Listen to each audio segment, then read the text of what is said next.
Аял киши ооруп касал болуп кала турган болсо, эрине келип айта турган сөзү: "Мен бирдеке болуп калсам башка аялга үйлөнөсүзбү?" деп суроо берет да.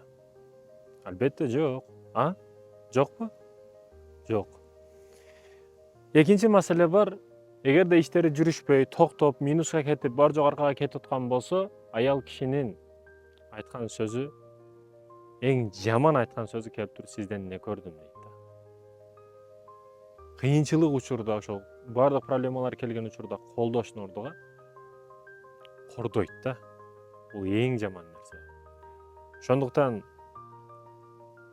аялдын психологиясы башка, сезимдери башка дегенибиз менен, аялдар сиздер дагы адамсыздар. Сиздерде да түшүнүк бар, сиздерде да акыл бар, ой бар. Көрөгөчтүктү, парасатты жандырыш керек. Болбогон сөзгө былжырашнын кереги жок.